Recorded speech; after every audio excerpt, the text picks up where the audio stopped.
Bismillahirrahmanirrahim.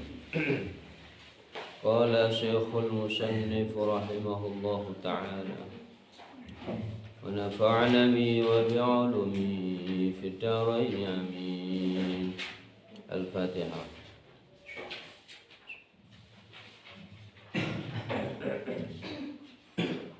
Bismillahirrahmanirrahim. Wa qala lan tawsapa Syaqiq ibn Ibrahim rahimahullahu ta'ala, sa'altu takon sapa ingsun sab'a mi'ati alimin ing 700 wong alim, wong sing duwe ilmu, an khamsata asya'a saking 5 pira-pira perkara. Fakulluhum utawi saben-saben 700 wong duweni ilmu iku ajabu iku jawab sapa 700 wong bijawabin lawan jawab wahidin siji. Dari bertanya kepada 700 orang yang punya ilmu, jawabannya satu. Tanya 5 hal, jawabannya cuma satu. Kultu takon sapa ingsun, maniku sapa al-aqilu wong sing duweni akal. Siapa orang yang punya akal?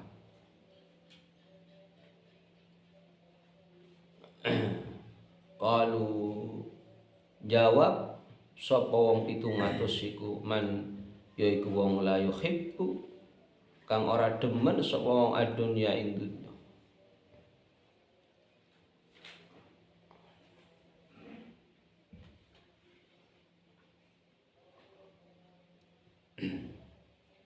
Kultu takon sapa ingsun, man iku sapa al-kaisu utawi wong kang cerdas. Qalu yaiku jawab sapa wong 700, man iku wong lam tahurrahu kang ora mbujuk ing wong apa adunya dunya. Wong sing duweni akal adalah orang yang tidak cinta dunia. Wong sing cerdas, orang yang tidak terbujuk oleh dunia. Maksudnya gak demen bukan kemudian orang nyambut gawe, enggak. Ini kalau diterangkan itu maknanya luas sekali. Ada yang ketika kita itu hidup ning dunya iku ya kudune iso mbagi kapan kehidupan dunia, kapan kehidupan akhir. Pada saat profesinya sebagai pengajar itu ngajar agama karo ngajar liyane agama iku beda. Kapan jadi guru itu sebagai profesi, kapan bukan. Dan guru kan profesi. Ada pendidikan profesi guru, berarti guru itu suatu profesi. Ini perlu kita bisa memilah. Kapan posisi itu sebagai guru yang merupakan profesi, kapan bukan. Nih.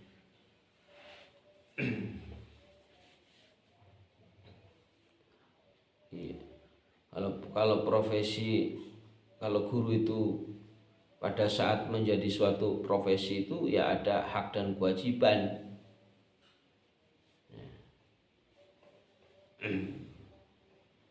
Ada gaji, ada kewajiban ngajar dan seterusnya. Jadi merupakan profesi yang harus dibayar.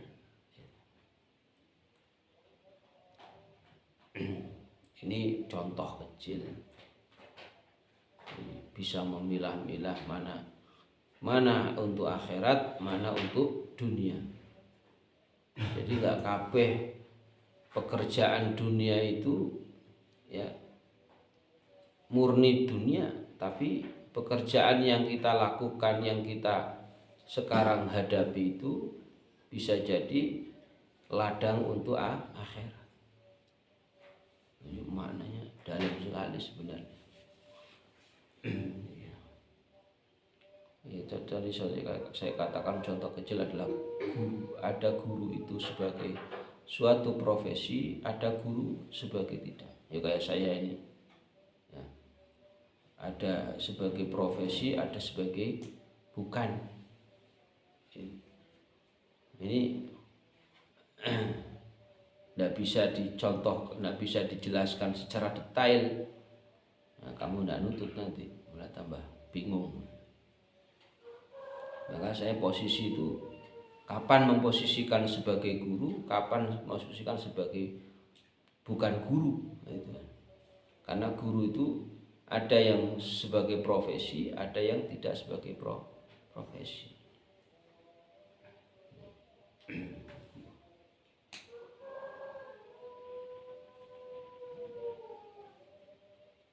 Pada saat ngajar itu, maka saya katakan ada pada saat ngajar itu ya, bisa jadi itu merupakan profesi yang harus dibayar, yang harus ada hak dan kewajiban.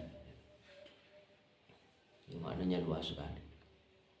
Pada intinya bisa membagi antara mana untuk dunia, mana untuk akhirat. Kultu takon sapa ingsun maniku tayu sapa al-ghaniyu iku wong sing sugih.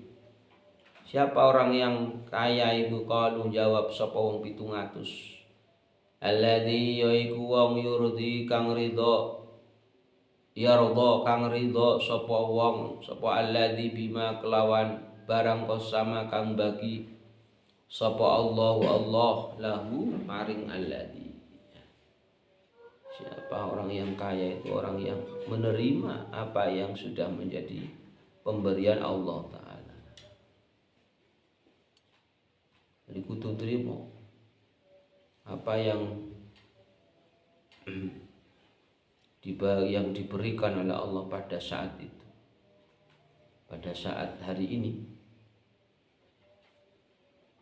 Ya, semacam contoh itu burung itu kalau sudah di atas itu sudah tidak mikiri makan, tapi kalau sudah di bawah mikiri makan.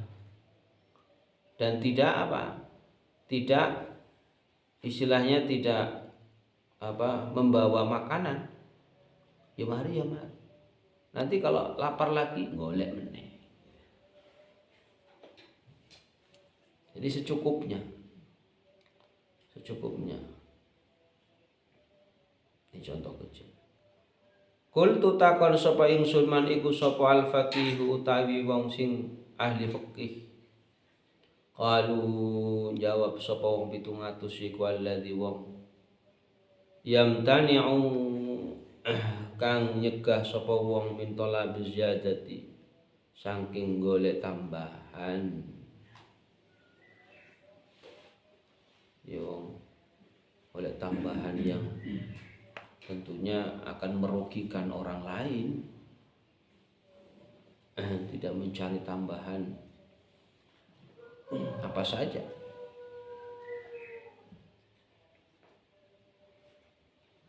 Jadi ketika orang itu ahli fikih itu tahu akan hukumnya seperti apa, dan fikih itu hukumnya bisa berbagai macam pendapat. Ya. Maka jangan jadi orang yang fanatik pada satu hukum saja. Kita harus bisa melentur. Kenapa? Kalau fikih itu ya hukumnya bisa berubah-ubah bergantung situasi. Itu memang rahmat ya, perbedaan. Man iku sapa manutawi kultu takon sapa ingsun man iku sapa al-bakhilu utawi wong sing bakhil. Qalu jawab sapa wong 700 yaiku alladzi wong yamna'u kang nyegah sapa wong hak Allah taala ing hak Allah min malihi saking bondone alladzi Wong sing bakhil ya, punya harta banyak harusnya dikeluarkan, wajibannya tidak dikeluarkan wong bakhil. Wa yuqalu lan den ucapaken sukhutullahi ta'ala utawi bendune Allah ta'ala iku 'alal 'abdi ing atase hambane Allah fi thalathati asya'a ing dalam telu pira-pira perkara. Ahaduha utawi sing pertama iku ayyuk sira yen toh sembrono sapa abdun fima ing dalam barang amara kang perintah sapa Allah ta'ala Allah. Wong sing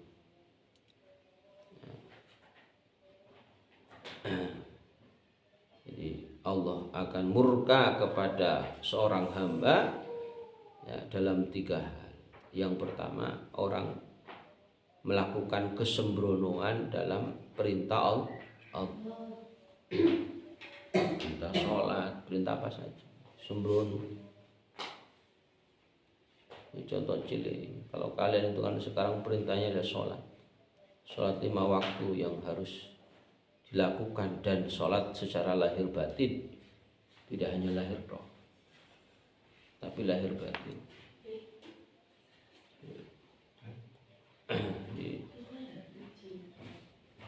Kita itu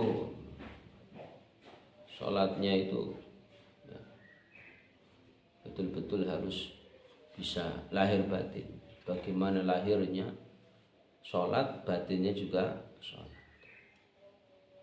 Wathani utawi sinomor loro iku alla yurdiya yen toh ora ridho sapa abdun bima kelawan barang qasama kang bagi sapa Allah taala lahu mari abdun.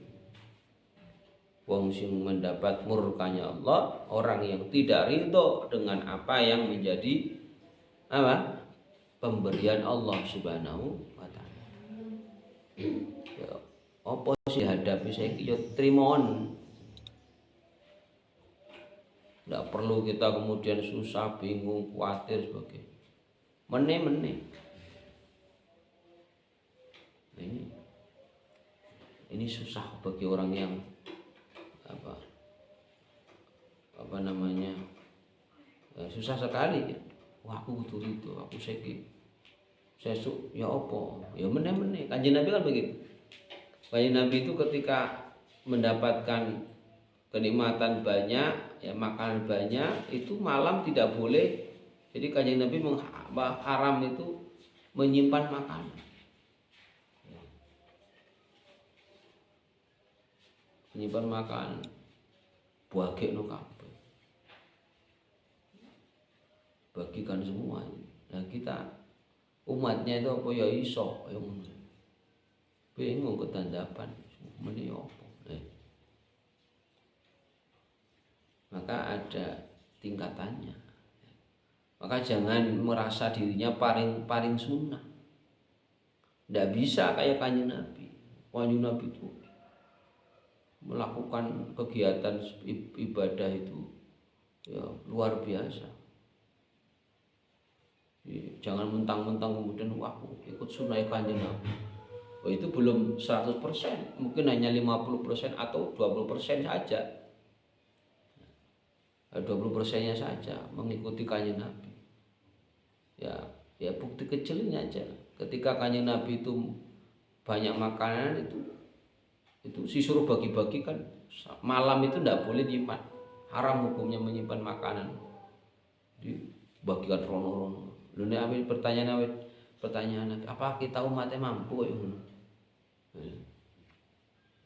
Ini kayak saya katakan, gak nyimpen apa bahan makanan di kulkas. Saya gimana kok? Lebih enggak. Itu. Jadi nggak bisa semua. Ya kudu ono, gitu. Kudu ono makanan atau bahan makanan yang harus dimasak untuk hari ini. Gitu. Ini contoh kecil ya. Banyak lagi contoh-contoh yang lain. Jadi menerapkan ini ketika ada orang yang mengatakan paling sunnah, ini sing koyo-koyo paling dhewe sunnah, mlebu swarga dhewe, liyane neraka. Lah terus bagaimana? Ya sudah ibadah yang kita mampu. apa yang kita mampu, ibadah yang harus kita lakukan. Karena ketika kita mengikuti Kanjeng Nabi, tidak bisa semuanya. Dari mulai hal kecil, tadi saya katakan makanan tadi. Jadi ada yang bisa kita ikuti, ada yang tidak bisa kita ikuti. Kenapa? Karena tingkatannya berbeda. Tingkatannya Nabi dengan tingkatannya kita itu sudah berbeda. Maka yang bisa kita lakukan ya kita lakukan, yang tidak ya tidak usah. Ya kalau kita itu kan ya sudah misalkan syariat ya itu tadi.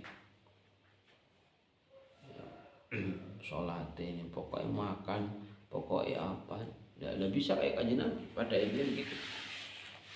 Maka jangan merasa diri paling ahli ibadah, paling nanti surga dewi, belum tentu. Ya mungkin orang itu akan masuk surga. Orang yang ahli maksiat ini pada saat mau ya meninggalnya katakanlah 10 harinya atau 40 harinya sebelum dia meninggal mungkin melakukan ibadah yang bisa menebus dosanya atas dasar pertolongannya Allah. Ya bisa jadi kan begitu. Nah itulah, di orang yang mendapat murkanya Allah itu orang yang tidak ridho dengan apa yang diberikan oleh Allah. Wa tsalitsu tamisi nomor 3 iku ayat lubayan toh golek sapa abdun syai'an ing suci-wici fala yajiduhu maka ora nemu sapa abdun hu ing syai' fayasakhutu atau fayushitu nuli bendu sapa abdun ala rabbi ngatasé pangerane abdun. Hamba seorang hamba minta sesuatu dadakno enggak dikabulno, kemudian murka kepada Allah. Nah, ini enggak boleh. Ini justru Allah murka. Ketika kita menginginkan sesuatu, menginginkan A katakanlah, tidak dikabulkan oleh Allah, barangkali menurut Allah A ini tidak terbaik untuk orang itu. Jadi tetap husnudzon. Husnudzon akan apa yang menjadi pemberian Allah. Wah aku dikei A padahal aku pengennya B.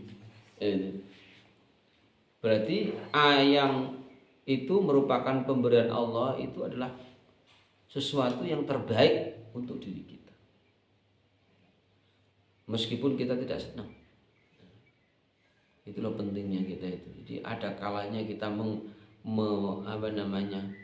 mengamalkan kitab ini, ada kalanya kita tidak bisa, bukan tidak ya, tapi tidak bisa. Kalau kita mampu ya monggo. Kalau kita mampu ya amalkan. Nah, saya katakan ada yang harus kita amalkan, ada yang tidak. Yang bisa saja yang kita amalkan. Yang mudah yang bisa kita amalkan apa? Oh ini, amalkan. Tapi terkait dengan ibadah itu harus kita itu lahir batin. Sholat katakan.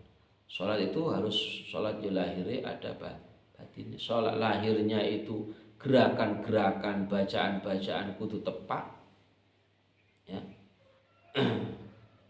Kemudian batinnya menghadap Allah Subhanahu wa taala. Poso ya ngono. Baik puasa sunnah maupun puasa wajib harus lahir batin. Lahire tidak makan minum, batinnya ya terhindar dari apa yang menjadi membatalkan pahala puasa. Jadi ada yang membatalkan puasa, ada yang membatalkan pahala puasa. Pahala puasa banyak kali. Kalau kita batal pahala puasanya atau tidak mendapatkan pahala puasanya, ketika puasa marah itu posone sah, tapi pahalanya orang entuk dulu. Di hadapan Allah nggak dapat, padahal ya puasa itu akan apa? Yang memberikan adalah Allah Subhanahu wa taala sendiri pahala itu. Nah, kalau kita hanya puasa lahir tok ya nggak apa-apa. Hanya kita menggugurkan wajib. Ini ketika puasa sunnah atau puasa wajib ya kudune puasa tenan, lahir batin, lahire poso, batine poso. Jadi ketika orang itu puasa kemudian kamu itu ada makanan kemudian ada rasa ingin, itu batal sudah batinnya. Berat kan puasa ini. Jadi misalkan kamu puasa Senin Kemis atau puasa Ramadan, melihat makanan kok enak-enak, terbersit dalam hati kita atau perasaan kita pengen gitu, atau mencium bau yang enak kemudian batinnya pengen, batal sudah, pahalanya yang batal. Posone tetep itu loh puasa ini. Dan yang diterima oleh Allah puasanya loh, puasa lahir batin. Sama dengan sholat juga begitu, puasa lahir batin baru diterima. Di kewajiban-kewajiban yang diwajibkan oleh Allah kepada kita harus lahir batin. Pertama, sholat itu harus lahir batin. Puasa lahir batin, zakat lahir batin, haji umroh lahir batin. Ini harus bisa. Maka kita jangan merasa kemudian paling hebat kalau sudah ini dan itu. Yang pertanyaannya apakah diterima apa tidak bergantung diri kita masing-masing. Bergantung kita. Jadi apot menerapkan ibadah dengan lahir batin berat sekali. Maka kita berusaha ibadah secara totalitas, totalitas lahir batin tadi, sehingga apa yang ada itu diterima oleh Allah Subhanahu wa taala. Wa qala ba'dul hukama wa qala